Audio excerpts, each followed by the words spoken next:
Picture a silent ember drifting toward the sun, moving so quickly that no gravity well in our system can bind it. That ember, provisionally tagged 3I Atlas, appeared in late June when the Atlas Hazard Survey cameras in Hawaii and South Africa logged a faint, fast intruder. Initial orbital fits showed an eccentricity greater than 1, the mathematical stamp of an origin beyond the sun's reach. We have met only 2 such emissaries before, 1I Oumuamua in 2017 and 2I Borisov in 2019. Now a third arrives, tugging at our curiosity and our instruments in equal measure. The object's present speed is almost 70 kilometers per second, enough to span New York to London in 90 seconds. Backtracing the path leads toward the constellation Lyra. Forward projection shows a swing past Mars on 3rd October 2025, a solar perihelion 20 days later at twice Earth's distance, and final escape by early 2026. Earth stays on the sun's far side throughout, so the risk ledger reads 0. The intrigue ledger, however, is packed. Composition sits at the top of the to-do list. A comet would sprout a gaseous veil as ice evaporates, yet deep imaging has yet to reveal any coma. An asteroid would follow purely gravitational curves, yet a whisper of extra thrust may lurk in the astrometry. The James Webb Space Telescope can cut through reflected sunlight and sample the infrared glow for water, carbon monoxide, or exotic minerals. If the spectrum comes back featureless or metallic, theories multiply. Brightness fuels the puzzle.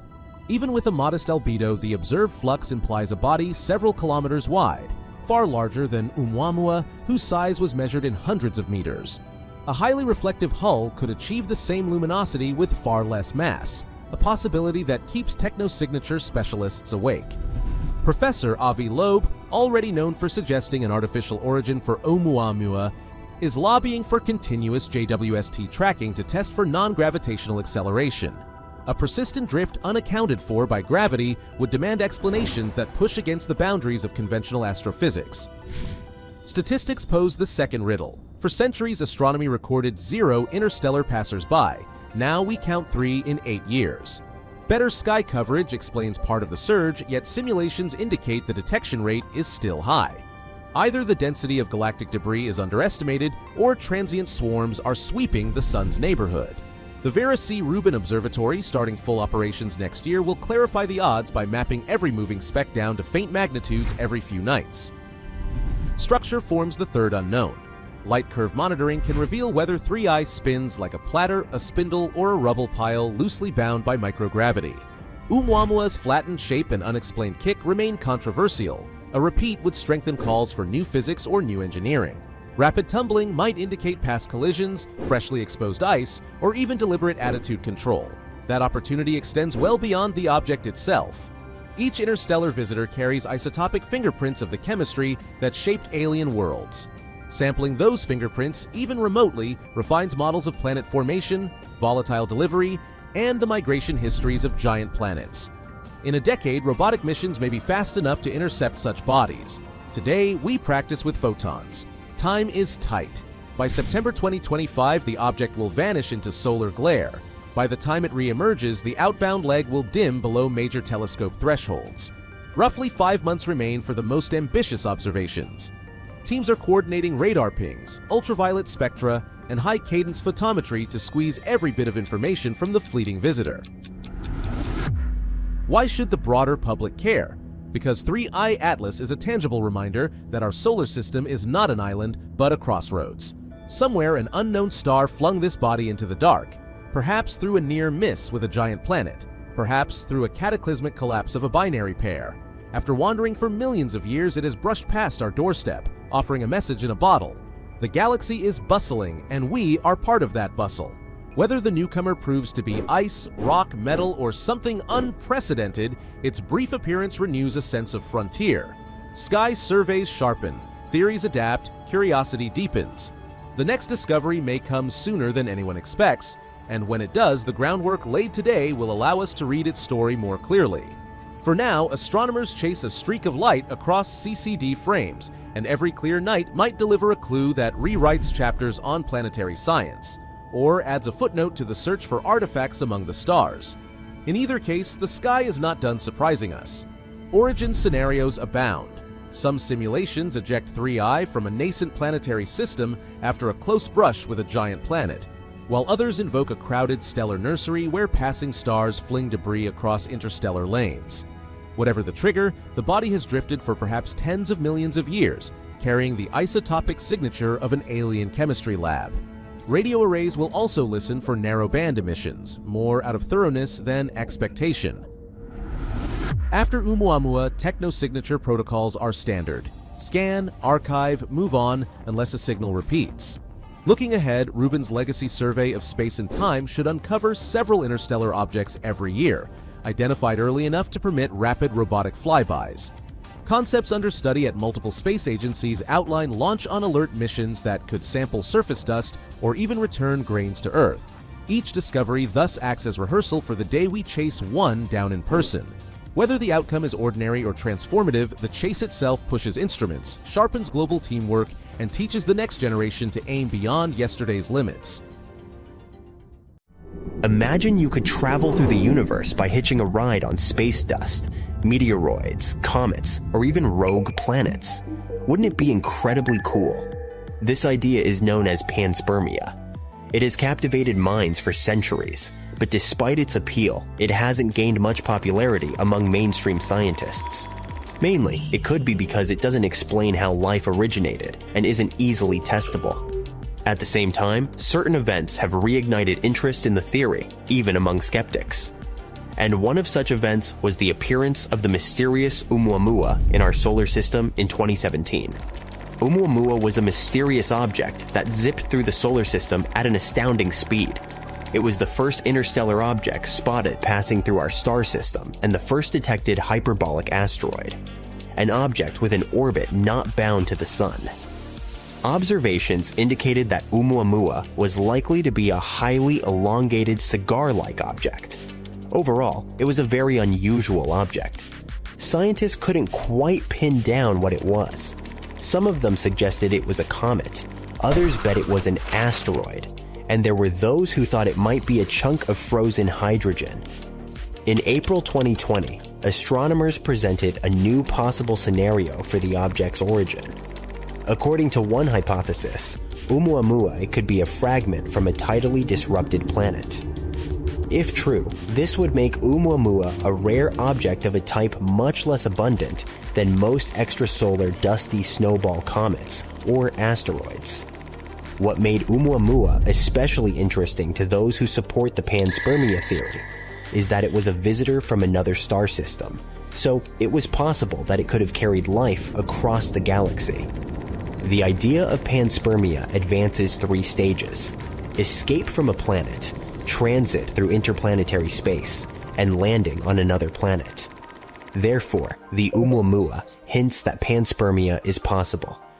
Recently, a new study titled The Implications of Oumuamua on Panspermia has seen the light of day.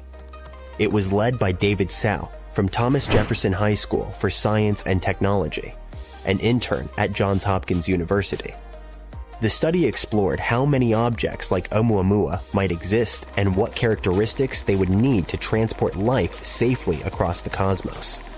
The researchers considered different types of space debris, such as asteroids and comets, and estimated their potential to shield life from harmful radiation, particularly gamma rays from supernovae.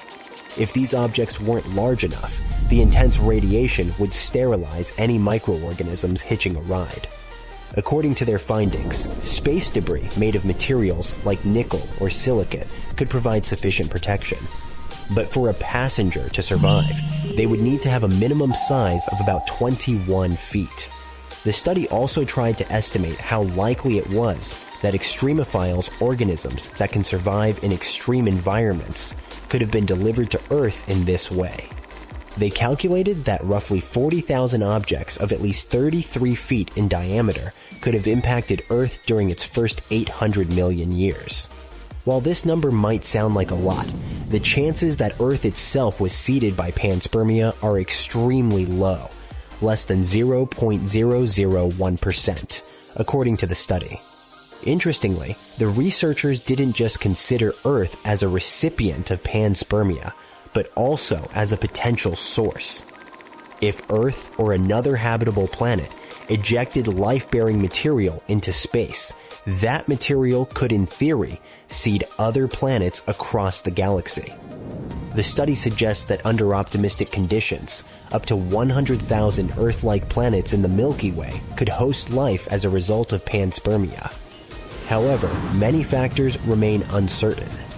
For instance, the number of rogue or free-floating planets in the galaxy could significantly affect the panspermia hypothesis. Hopefully, when we discover more about these planets and the overall density of interstellar material, we will understand more about panspermia.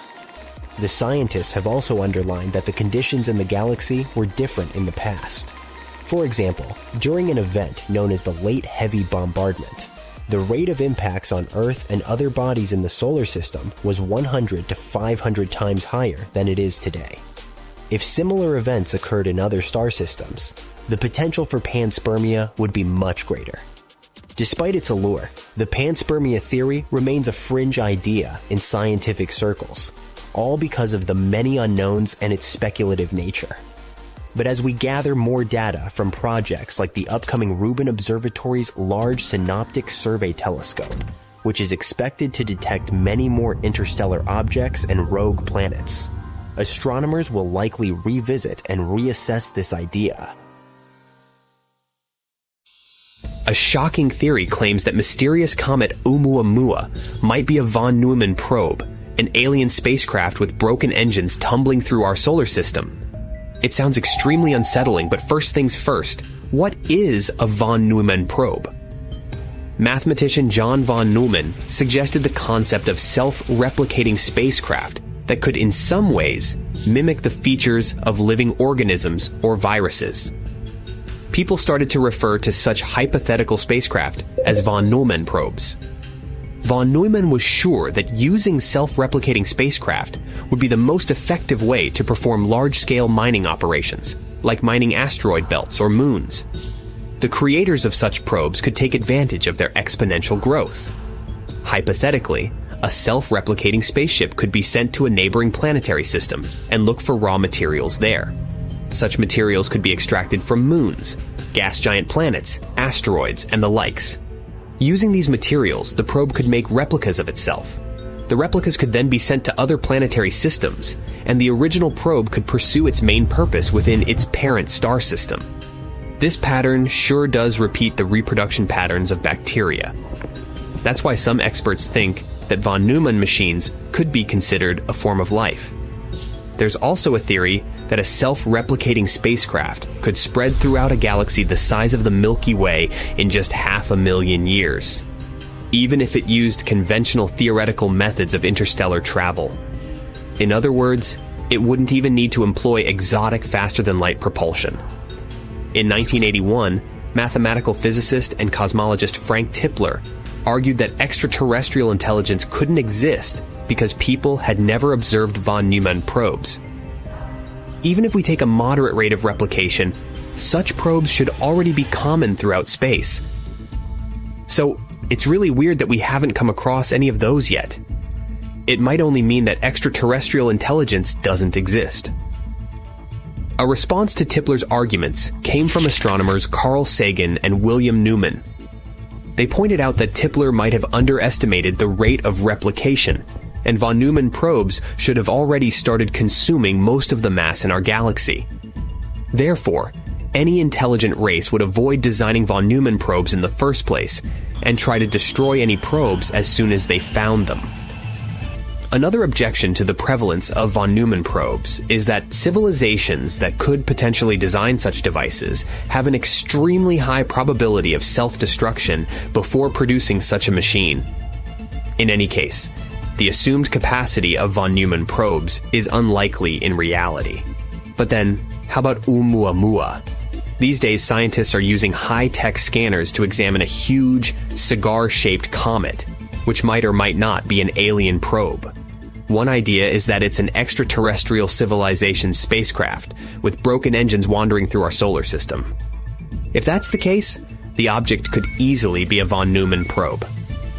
Dr. Jason Wright from Penn State University thinks that a broken alien spaceship could move in exactly the same way as Oumuamua. Rather than moving through space like other space rocks, the 1,318-foot-long, 118-foot-wide space traveler is tumbling through the solar system. At the moment, it's traveling at a speed of around 200,000 miles per hour. In his blog, Dr. Wright says that if such derelict craft were not traveling fast enough to escape the galaxy, they could thermalize with the stars and end up drifting around like an interstellar asteroid or comet. They wouldn't have attitude control anymore and would eventually start tumbling. And it could distinguish them from regular interstellar asteroids. Plus, even though their propulsion was broken, their radio transmitters could work just fine. In any case, so far, it's just a theory, and further research is needed. What do you think? Is Oumuamua just a space rock or an alien space probe? The Black Knight, the mystery that won't let go. What if I told you that there is an object in space that defies explanation, an object that was not created by any space agency, has no official owner, and whose origin remains shrouded in mystery? You might think it's just another fantastic myth or a publicity stunt, but the story of the Black Knight will surprise you. You've probably heard about the Black Knight, a satellite that wasn't launched by humans but has been orbiting our planet for years. But how did it end up in orbit, and who is behind its creation?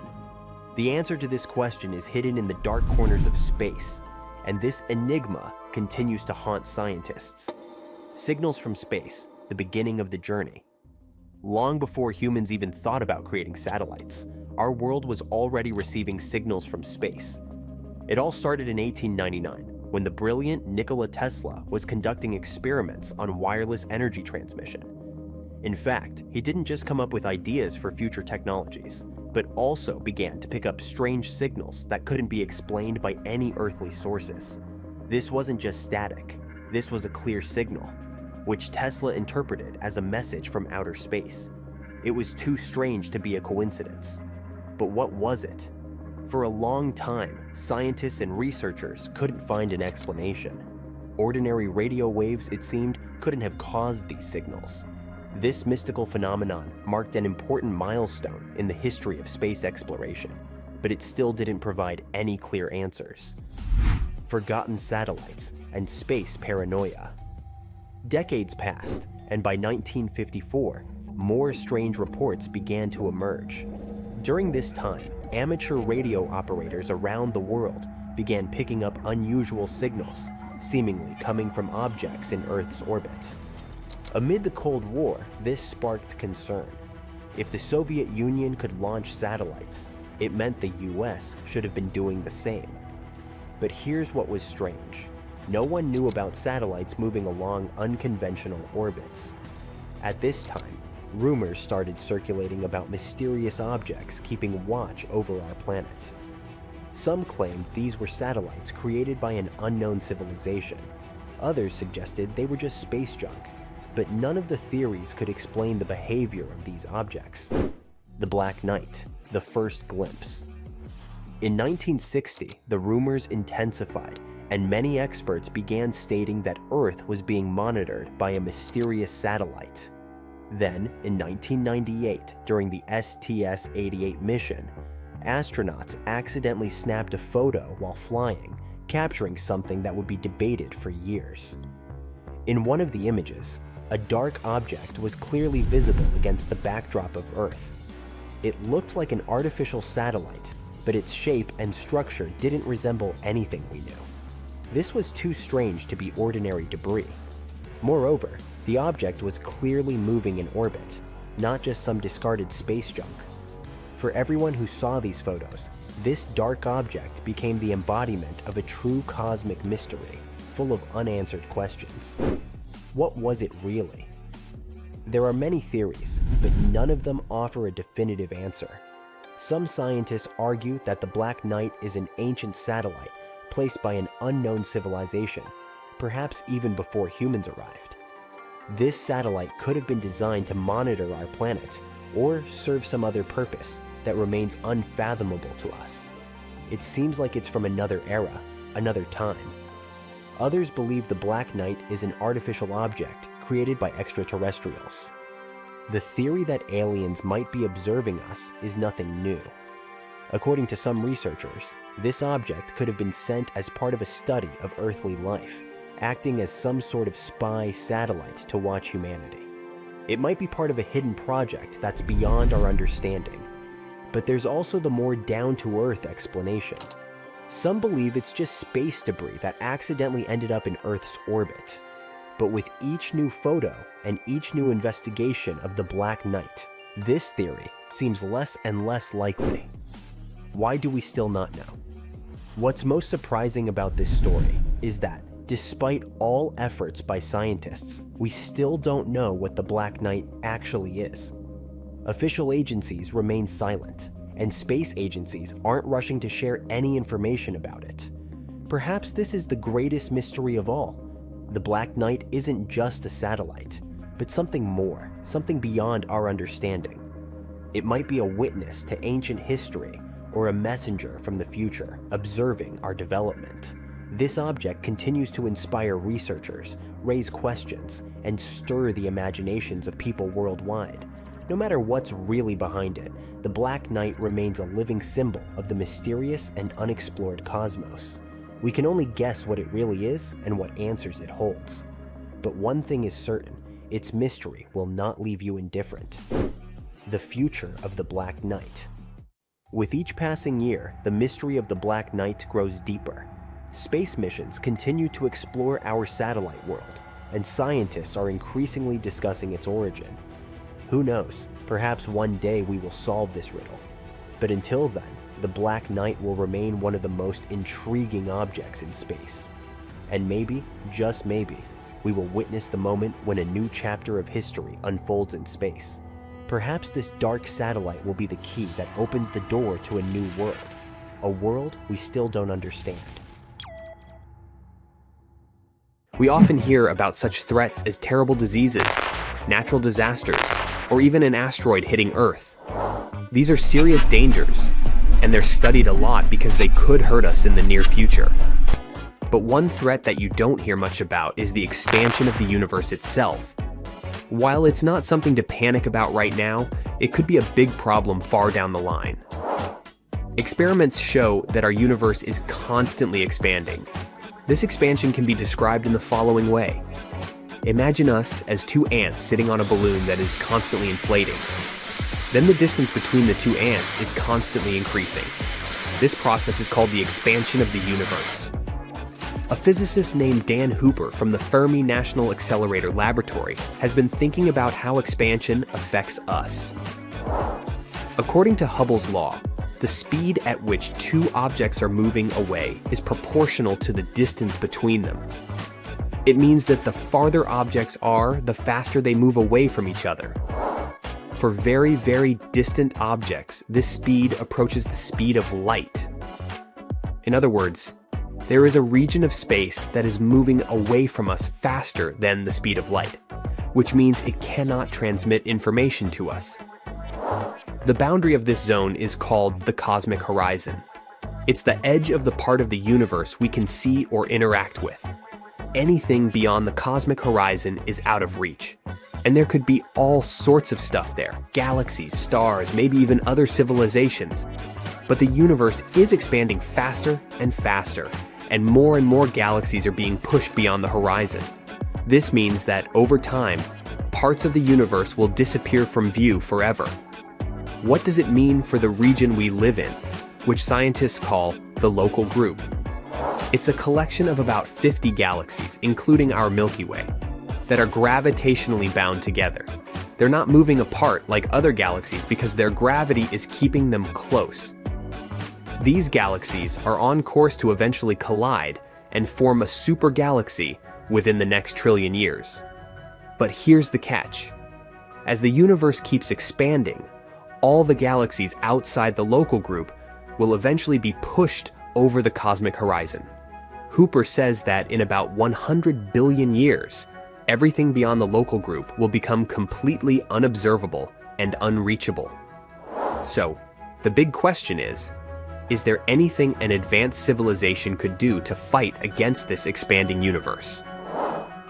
Before we try to figure it out, let's go back to an idea from the 1960s, when famous physicist Freeman Dyson suggested that advanced civilizations might try to capture as much energy as possible from their stars. He came up with the concept of a Dyson sphere, a giant structure built around a star to collect all its energy. If an advanced civilization built one of these Dyson spheres, they could use all the energy from their star to power their technologies and cities. Now, here's Hooper's twist on the idea.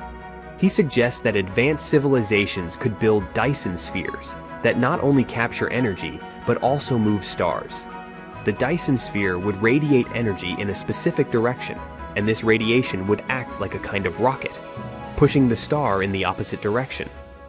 Over time, these civilizations could gather stars and keep them close, preventing them from drifting beyond the cosmic horizon as the universe expands. But not just any star would work for this. Really large stars burn through their fuel too quickly, so they'd run out of energy before you could move them. On the flip side, really small stars don't produce enough energy to move quickly enough to stay inside the cosmic horizon. The best candidates are stars that are about the same size as our sun. They last long enough and produce just the right amount of energy. Now, the fun part. If any advanced civilizations out there have already started gathering stars, we might actually be able to see it. Hooper predicts that these star-collecting regions could appear as massive areas of space, up to tens of millions of light years across, where most or all of the stars are surrounded by Dyson spheres. Of course, there are several big assumptions in Hooper's work.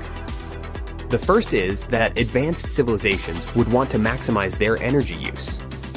But maybe that's not true. Maybe they'll learn to live with less energy and not feel the need to gather stars. The second assumption is that the universe is expanding forever, and that this expansion is speeding up. While most cosmologists believe this is true, it's not a totally settled issue. Some scientists are still uncomfortable with the idea that the universe will keep expanding faster and faster because it seems to break some fundamental rules of physics, like the conservation of energy. So, if advanced civilizations aren't collecting stars, it might not be because they don't want to.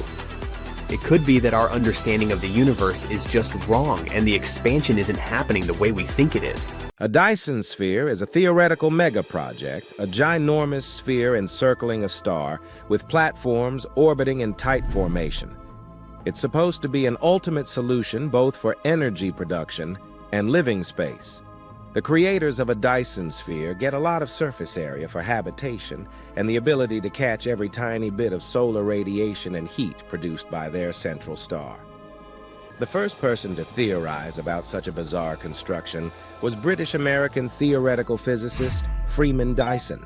According to him, an intelligent extraterrestrial civilization could consider building this sphere after colonizing some moons and planets in their local stellar neighborhood.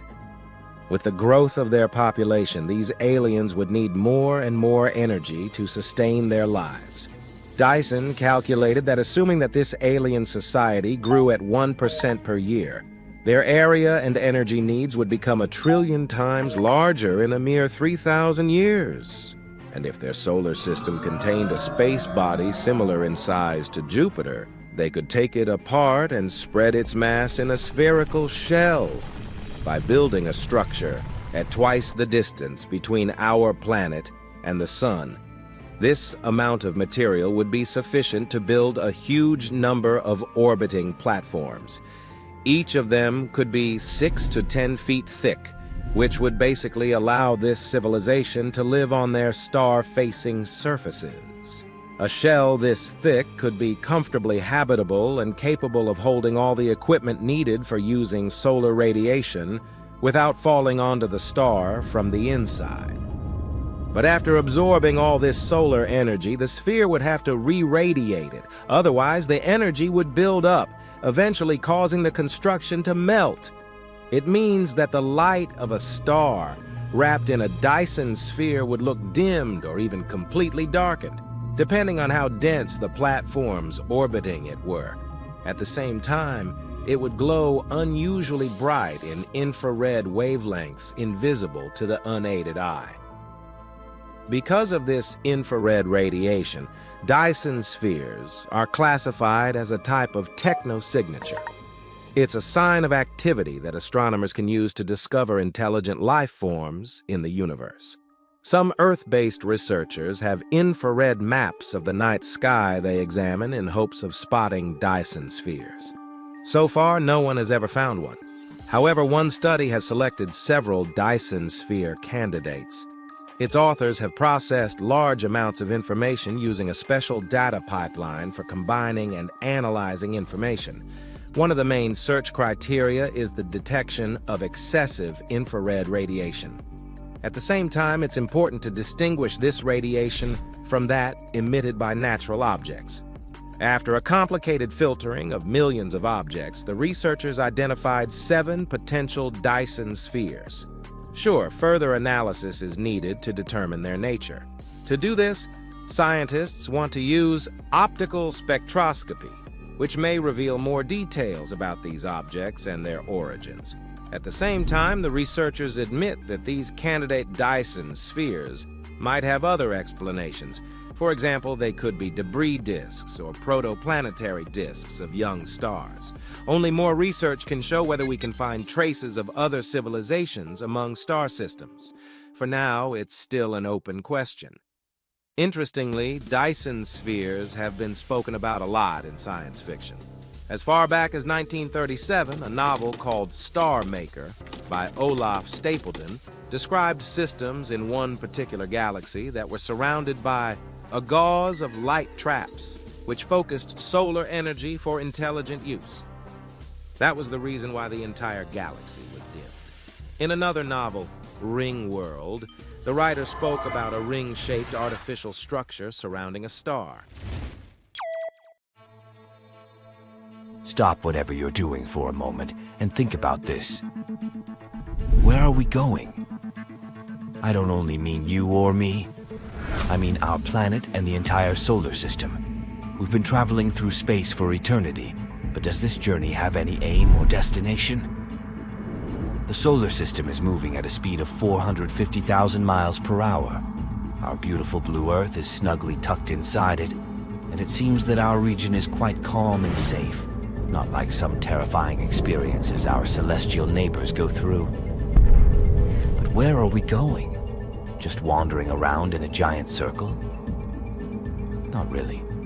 Apparently, our galaxy, as well as several nearby galaxies, are being pulled toward a certain region of space. It's about 150 million light years away. The worst thing is that we do not know what exactly it is. That's why we call it simply the Great Attractor.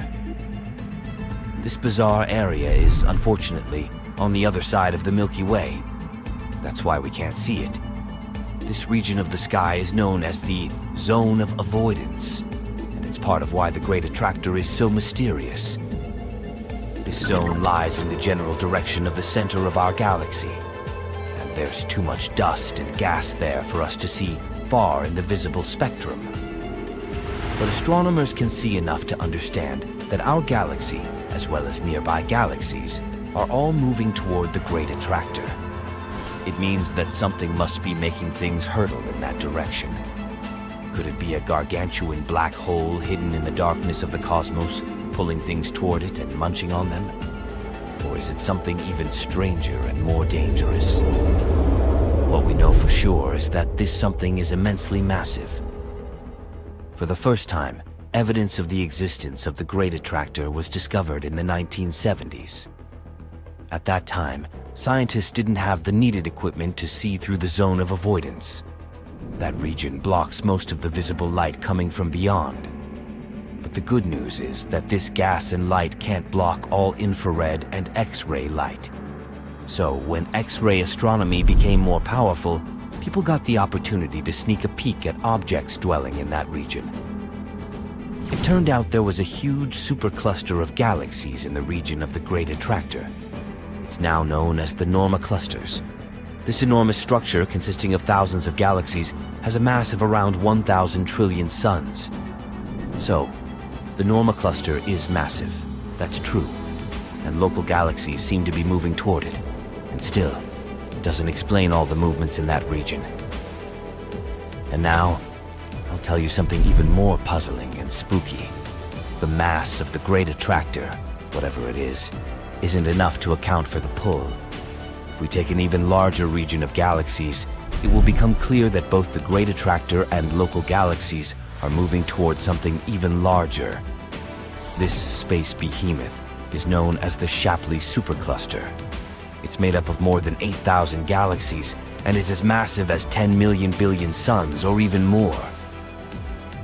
This supercluster is the greatest galaxy cluster we know about within 1 billion light years. And everything in the universe, Earth, the solar system, even the Great Attractor, are moving toward it. But at the moment, astronomers are still trying to find more information about the Great Attractor. The Hubble Space Telescope is now focused on the region of space where it resides. The largest galaxy visible in the region of the Norma cluster is ESO 137002. It's a spiral galaxy with large clouds of dust across the galaxy's bulge. Unfortunately, Hubble, being an optical telescope, can't see a tail of glowing X-rays extending out of the galaxy. And in general, observing the Great Attractor is difficult at optical wavelengths. The plane of the Milky Way both outshines and obscures with dust many objects located behind it.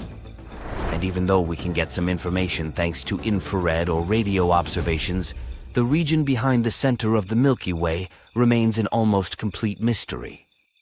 Even though it may seem that science has reached the level where there are no more mysteries left, it's not exactly true. And no modern physicist would dare to assume that our knowledge of the universe is near completion. What are scientists still wondering about? Let's figure it out. For one thing, dark energy keeps puzzling researchers even today, because the universe doesn't seem to add up. Even though gravity is pulling space-time, the very fabric of the cosmos, inward, the universe keeps expanding outward, and this process is speeding up. That's how the concept of dark matter was born. It's believed to be some invisible agent that counteracts gravity by pushing space-time apart. It goes like this. The universe expands, and more space appears out there, and with it, more dark energy. According to astronomers, this invisible energy must make up more than 70% of the universe. But no one knows how or where to look for it. Then there's dark matter. You see, around 84% of matter in the universe doesn't emit or absorb light. Scientists call this stuff, which can neither be seen directly nor detected by indirect means, dark matter. Its existence is inferred from the effects it has on visible matter, radiation, and the very structure of the universe. There are a few special detectors on the lookout for weakly interacting massive particles, of which dark matter might be composed. But so far, nothing has been found. One of the most recent studies claims that dark matter might produce long, fine-grained streams radiating out from Earth like hairs and streaming throughout the universe. But it hasn't been proven yet. Then, there's the question of antimatter. It's the oppositely charged and oppositely spinning twin of good old matter. The intrigue here is why there is more matter than antimatter in our universe. It would be logical to assume that the universe would want to treat matter and antimatter equally. Thus, at the moment of the Big Bang, equal amounts of matter and antimatter should have been produced, right? Not really. If it had happened, there would have been a moment of total annihilation. Protons would have canceled antiprotons, electrons, anti-electrons, and so on. It would leave behind a lifeless, matterless expanse of space. Luckily, for some mysterious reason, when the universe was created, there was some excess matter. It didn't get annihilated, and that's how everything started. But there's still no accepted explanation for this. Then, we've got particle physics questions. They account for many unsolved problems. Sonoluminescence is one of them. Let me explain. Let's say you take some water and hit it with sound waves. It forms bubbles, low-pressure regions surrounded by high pressure. Once the outer pressure pushes on the lower pressure air, the bubbles collapse. But while collapsing, they emit light, even though the flashes don't last for more than 1/1,000,000th of a second. What bothers scientists is that it's unclear what the source of this light is. There are a few theories, of course. Some experts think tiny nuclear fusion reactions might be involved in the process. Others believe some kind of electrical discharge comes into play here. There's also the idea of compression heating of the gases inside the bubbles. None of these theories have been accepted yet. This might sound surprising, but we haven't figured out what exactly gravity is either. Other forces are mediated by particles, but not gravity. Some physical theories claim that it might be carried by a hypothetical massless particle called a graviton, but no one has seen these gravitons yet. We don't even know what kind of detector can be built to spot them. Even if gravitons come into contact with matter, and we aren't sure about it, they do it extremely rarely. There's also a theory that gravitons are closed loops of energy, but again, it's just a theory so far. There are tons of other unanswered questions bothering our minds. What happens inside a black hole? Is string theory correct? What is the fate of our universe? Do we live in a false vacuum? Hopefully one day we'll find the answers to all these mysteries. Today, we're traveling to the ancient city of Abydos, within the famed temple of Seti the Fourth, where I'll show you something that will turn your world upside down. Apparently, people traveled by helicopters or some kind of other flying machines in ancient Egypt. But where could this advanced technology have come from? Perhaps from space. Let's start from the very beginning. Strange hieroglyphs were discovered on the ceiling in the ancient city of Abydos. Look at them attentively, eerily. They depict something that resembles modern or even extraterrestrial vehicles, a bit too much for it to be a coincidence. No wonder some people are sure that the Abydos carvings can serve as proof of ancient astronauts having visited Egypt more than 3,000 years ago. And the ancient Egyptian artists depicted their spacecraft in the carvings on the roof, support at the Temple of Abydos. These carvings have another name, the helicopter hieroglyphs. There is an opinion that these mysterious artifacts might depict 20th century technology, or technology developed in another star system, or even a different galaxy. Now, pay closer attention to this piece. Doesn't it remind you of a helicopter, or probably even a submarine? And here, we can clearly see two planes. Or is it a UFO? In any case, none of these machines existed at the time when the hieroglyphs were carved. If we look at this whole situation from this point of view, it looks like it supports the ancient astronaut theory, which claims that intelligent extraterrestrial beings, aka alien astronauts, visited our planet and made contact with humans in ancient and prehistoric times. In this case, the hieroglyphs could be the proof of this extraterrestrial contact in the past. Some ufologists are also sure that aliens were responsible for the creation of such famous monuments as the pyramids in Egypt and Stonehenge, along with many others. Now, many people have argued that the images uploaded to the internet are fakes. But no, they are in fact real. At the same time, Egyptologists have offered a more logical explanation for the carvings in Abydos. In ancient Egypt, it was common practice for hieroglyphs to be recarved and refaced over the years. This process, known as palimpsest, was often done when a new pharaoh came to power. That's why the new ruler's name was carved over the previous one. And we have documentary evidence that this did happen at the Temple of Seti the Fourth in Abydos, particularly during the reign of his son, Ramses III. One blogger, Hypnogogial, expressed frustration with what he sees as gullibility from New Age, UFO, Atlantis enthusiasts. He explained that the roof support carvings had been started under Seti the Fool's reign and finished by Ramses II. As a result, where Seti the Fool's name appeared, Ramses II's carving overlapped it, and vice versa. Over time, the erosion of these carvings, combined with the overlapping hieroglyphs, created the appearance of modern machines. But in reality, those unsettling images were kinda accidental. There are people who still question this scientific theory. They claim that if the carvings are simply the result of older hieroglyphs being covered up, the symbols should appear random and unique. Several sources, including the Arab newspaper Al-Sharq al-Awsat, published pictures from the Amun-Ra temple in Karnak, which show carvings strikingly similar to those found at Abydos. So, the supporters of the idea of the extraterrestrial origin of the carvings say that if those at Karnak are authentic, the palimpsest theory loses its credibility. But most likely, ufologists just see what they want to see, ignoring any scientific proof that goes against their theories. They don't want to accept the fact that erosion, as well as the phenomenon of overlapping hieroglyphs, could have easily happened at both historical sites. Imagine you're staring at the night sky, just another ordinary evening, and suddenly a star blinks. Not just once, but in two quick identical flashes. Then silence. Nothing. For years. Until one day it happens again. Somewhere else. Another star, another double blink. No explanation. No confirmed pattern. No clear source.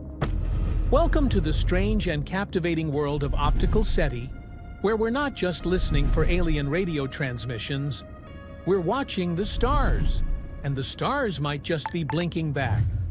More than 6 decades ago, the search for extraterrestrial intelligence, SETI, began with a project called OSMA. Frank Drake, the man behind the Drake equation, pointed a radio dish at a couple of sun-like stars, hoping to catch a whisper from across the galaxy. Since then, scientists have tried everything: radio, infrared, microwave, even laser pulses, to answer the same old question: are we alone? And while the answer has remained elusive, it's never been boring. Fast forward to today. Richard H. Stanton, a retired NASA engineer who's worked on legendary missions like Voyager and Grace, has been quietly running his own SETI campaign from the Shea Meadow Observatory in Big Bear, California. No fancy NASA lab, no billion-dollar budget, just a 30-inch telescope, a custom-made photometer, and thousands of hours of watching the stars. Stanton isn't listening. He's watching, and not just any watching. He's sampling starlight every 100 microseconds with a technique called photon counting. The idea? If someone out there is trying to communicate with laser pulses, brief, powerful blips of light, they might be visible, even across light years. And then came May 14, 2023.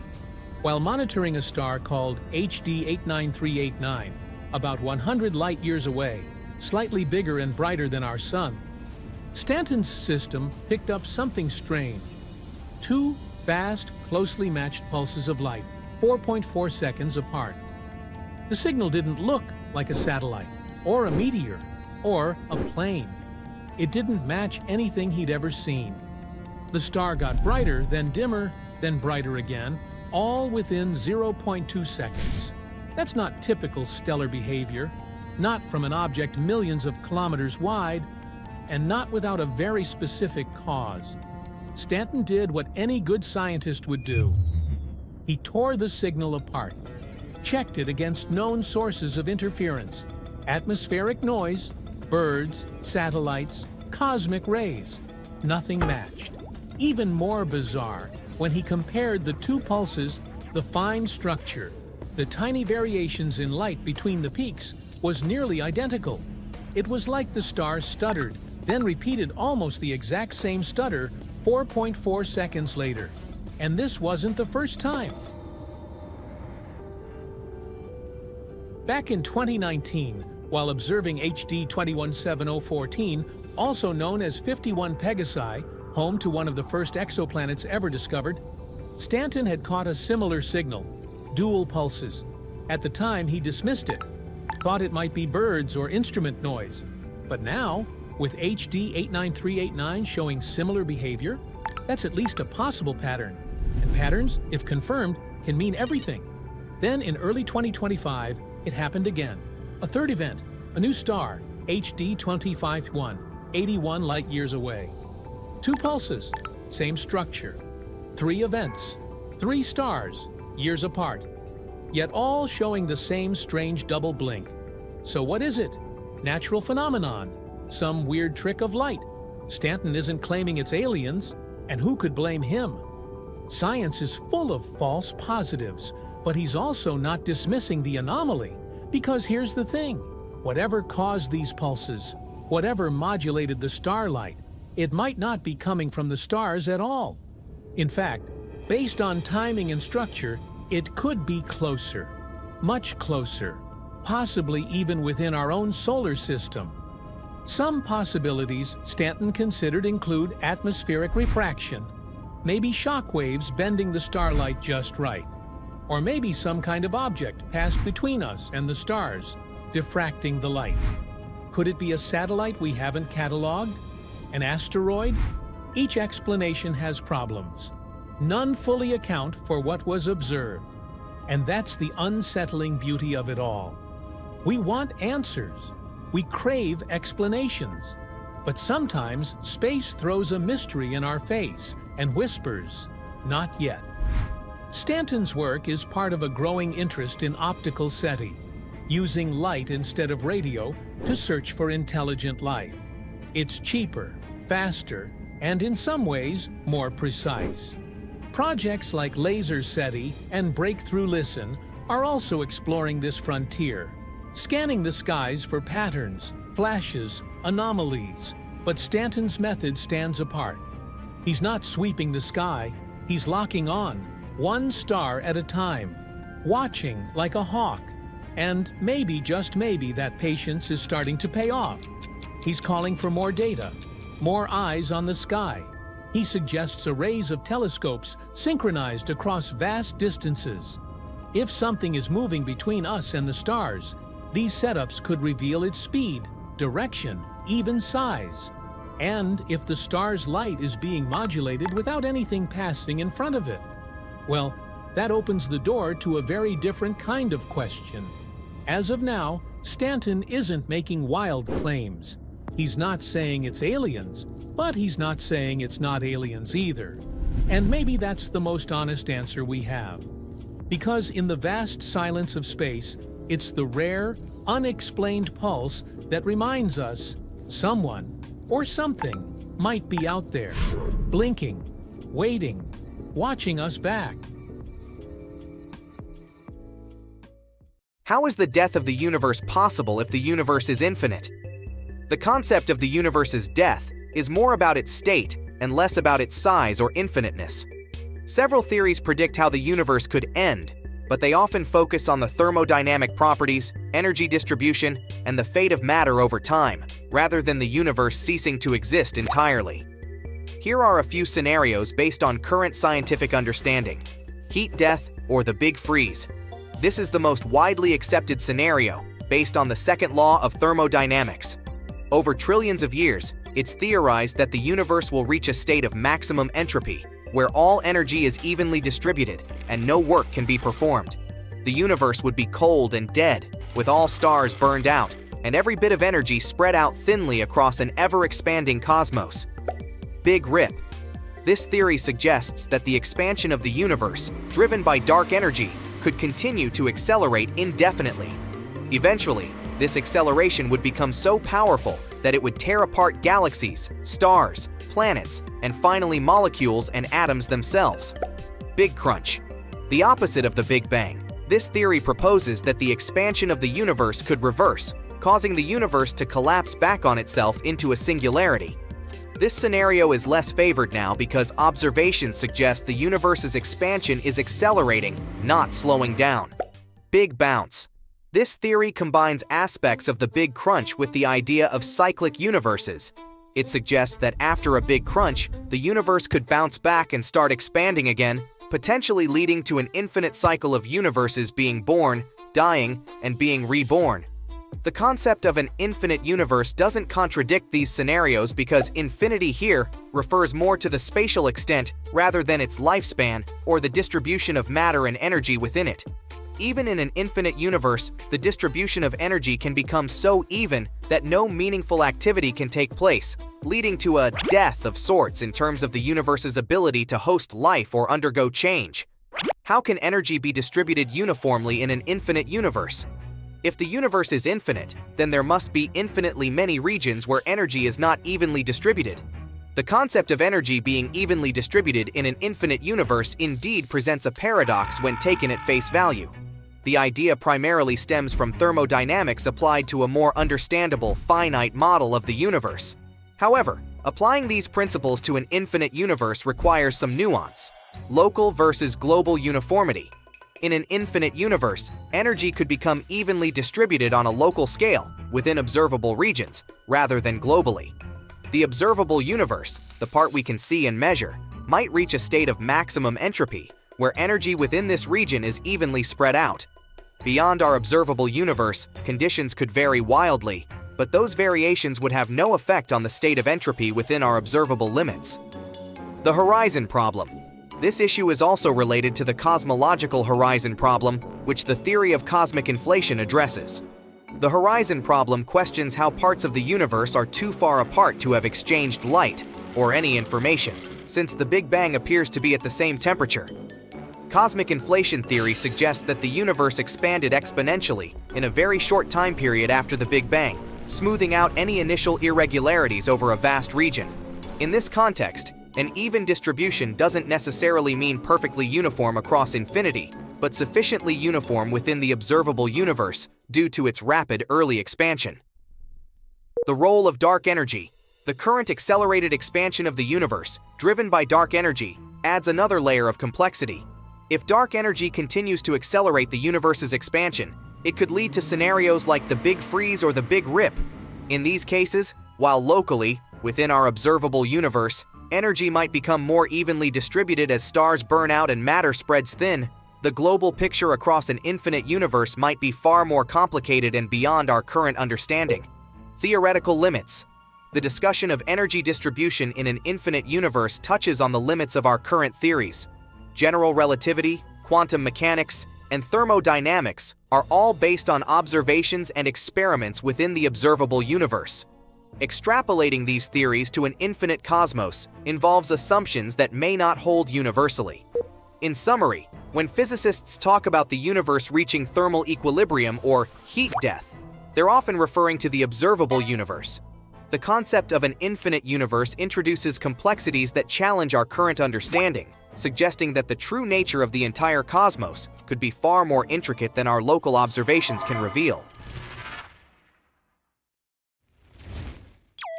A single brain filled with fake memories of having existed in our universe. Once, this brain just spontaneously formed in a void. Sounds like something from science fiction. But this brain could actually be me, or you. There is an idea that such a brain is more probable than an entire universe that came about in the manner cosmologists think it did. And this phenomenon I'm talking about is known as a Boltzmann brain. Let's see. A brain is coming into existence in our vast universe right at this second. And everything in this brain is forming at this moment. The memories of its previous life, obviously fake, its origin, its ideas, and the perspective of the universe. But this brain perceives itself as real. In this case, how will it know that its memories are artificial and its existence is no more than an illusion? This is what the Boltzmann brain paradox is about. It's the result of Ludwig Boltzmann's debate with other scientists on the interpretation of entropy. According to the second law of thermodynamics, the entropy, or disorder of a system, can stay the same or increase, but it can never decrease. Have you ever seen shattered glass return to its previous state? Neither have I. But Boltzmann stated that even though the probability of the entropy of a system staying the same or increasing is high, it doesn't mean that the probability of the entropy decreasing equals zero. This chance is just so small that it can be ignored. But everything changes when we speak about some infinite system. If such a system, for example a universe, has an infinite number of particles, there must be at least one possibility that these particles create something structured. Let's take an infinitely old universe. Such a universe means an infinite number of possibilities where the entropy increases, and a tiny chance of its reduction when particles come together and form a structure instead of existing randomly. So Boltzmann took this idea of an infinitely old universe and ran with it. He claimed that at some point, all those randomly organized particles the universe contained could come together and form a structured system. Maybe this formation of a structure even led to the Big Bang. One more idea he suggested was of a local system existing in an infinitely large system. It could be a universe containing structure and life and existing in the infinite system of a dead multiverse. Such a multiverse would have no structure, which is what high entropy suggests. And since we know that in an infinite system, there can be only one possibility of entropy reduction. All other universes except one would be dead. Interestingly, Boltzmann said that we don't need an entire universe or even a galaxy to confirm the existence of structure in a dead multiverse. The only thing we need is just one intelligent observer. And what part of the body is responsible for consciousness and cognition? Right, the brain. It could be a single brain randomly existing somewhere in a high-entropy dead universe, containing memories of its entire life. Scientists had to admit the legitimacy of this paradox, and still, everyone was sure they could never be a Boltzmann brain. Everyone knew their existence was not artificial. But that's exactly what a Boltzmann brain would think. After all, it wouldn't know that its memories and existence are fake. This realization caused quite a commotion in the scientific world. People started to research the probability of one being a Boltzmann brain, and it turned out that the existence of a Boltzmann brain in an infinite universe is way higher than the probability of a human brain. Statistically, we are more likely to be Boltzmann brains than real breathing creatures. But it's too early to fall into an existential crisis. Sure, there's no way to find out whether you are a Boltzmann brain or not, but there's a catch. Do you remember that we've been talking about a Boltzmann brain in the context of a universe which has existed for an infinite amount of time? But our universe hasn't existed forever. On the other hand, what was there before the Big Bang? Nothing? Or a dead multiverse where all the particles came together and caused the Big Bang, which led to our structured universe? Sounds uncomfortably close to the description of the Boltzmann brain universe. Imagine simultaneously being born, growing up, and getting old somewhere out there in the universe. Sounds bizarre and unrealistic. And still, according to the block universe model of the world, that's exactly what happens with you, me, and other living beings on our planet. It's as if someone drew pictures about every moment of your life and then just piled them one on top of another, creating a giant block of all things that ever happen at any time and at any place. The future, present, and past exist at the same time and are equally real. The block has 4 dimensions. 3 of them are spatial. It's length, width, and height. There's one more, time. To make it easier, let's picture our world as a cuboid, which is basically a 3-dimensional rectangle. Its height and width represent 2 of the 3 spatial dimensions of the universe. As for the 3rd spatial dimension, we'll replace it with time. At one end of the cuboid, we'll drop the Big Bang. And at the other, there will be the end of the universe. Let it be a big crunch. Our cuboid is filled with every single event that ever happens.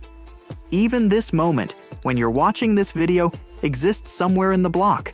Now, we perceive today as the present, yesterday as the past, and tomorrow as the future.